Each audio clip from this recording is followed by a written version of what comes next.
حضرت آدم علیہ السلام کے بیٹے حابیل اور قابیل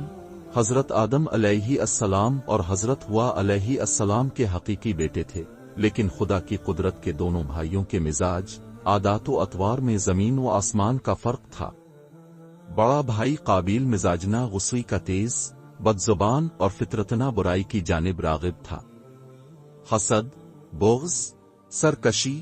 تکبر اور انتقام کا جذبہ اس کی سرشت میں شامل تھا اور اس کا ذریعہ معاش کھیتی باڑی تھا، جبکہ چھوٹا بھائی حابیل نیک سیرت، متقی پرہیزگار، منکسر المزاج اور عاجز انسان تھا۔ وہ بھیڑ بکریاں چرایا کرتا اور فارغ وقت اپنے والد کی خدمت میں گزارتا۔ قابیل شکل و ساورت میں حابیل سے زیادہ خواب ساورت تھا، جبکہ حابیل واجبی خدوخال کا مالک لیکن اپنے بڑے بھائی قابیل کے مقابلے میں زیادہ قوی و طاقتور تھا۔ ویسے تو والدین کو اپنے تمام بچے پیارے ہوتے ہیں اور وہ سب ہی سے محبت کرتے ہیں، لیکن حابیل کے مکارم اخلاق، نیک سیرت، فرما برداری اور دیگر خصوصیات کی بنا پر حضرت آدم علیہ السلام چھوٹے بیٹے کو زیادہ پسند فرمایا کرتے اور اسے اپنا جانشین مقرر کرنا چاہتے تھے، جبکہ قابیل کی عادان بد کی وجہ سے اس کے متعلق متفکر رہتے اور اس کی اصلاح کی کوششیں بھی کرتے تھے۔ قرآن کریم نے حضرت آدم علیہ السلام کے ان دونوں صاحبزادوں کے نام لے کر مخاطب نہیں کیا، البتہ توریت میں ان کے نام حابیل و قابیل بیان کیے گئے۔ ان کے واقعے سے متعلق حافظ حدیث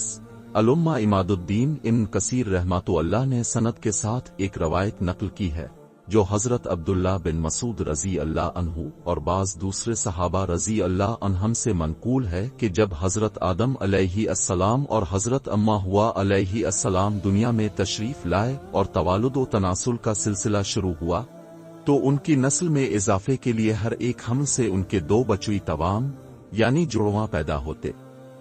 ایک لڑکا اور دوسری لڑکی۔ بہن بھائی ہونے کی وجہ سے ان کا آپس میں نکاح حرام تھا، چنانچہ اللہ تعالیٰ نے اس وقت کی ضرورت کے لحاظ سے شرعاً آدم علیہ السلام میں یہ خصوصی حکم جاری فرما دیا تھا کہ حضرت ہوا علیہ السلام سے توام پیدا ہونے والے لڑکے اور لڑکی کا عقد دوسرے وقت میں پیدا ہونے والے توام بچوے سے کر دینا جائز ہے۔ اسی حکم کے مطابق قابیل اور حابیل کی شادی ہونا تھی۔ قابیل عمر میں بڑا تھا، اس کے ساتھ اس کی جو ہمشیرہ پیدا ہوئی وہ حابیل کے ساتھ پیدا ہونے والی ہمشیرہ سے بہت زیادہ حسین و خوب راؤ تھی۔ جب نکاح کا وقت آیا تو حسن حکم حابیل کے ساتھ پیدا ہونے والی ہمشیرہ قابیل کے حصے میں آئی، لیکن چونکہ وہ خوبصورت نہیں تھی چنانچہ قابیل نے اس شادی سے انکار کر دیا۔ وہ اپنی سگی ہمشیرہ سے شادی کا خواہش مند تھا۔ حضرت آدم علیہ السلام شرعی قاعدے کے موافق اسے قبول نہیں فرمایا اور قابیل کو اللہ کے حکم کے مطابق عمل کی تلقین کی، لیکن قابیل اپنی ضد سے باز نہ آیا۔ بڑا ہونے کی وجہ سے قابیل خود کو والد کا جانشین سمجھتا تھا، لیکن وہ حابیل کے تعلق سے والد کے خیالات سے واقف تھا۔ اب حسین و جمیل لڑکی سے حابیل کی شادی کے فیصلے نے اسے حابیل کا دشمن بنا دیا۔ حضرت آدم نے جب دونوں بھائیوں کے درمیان یہ تنازع دیکھا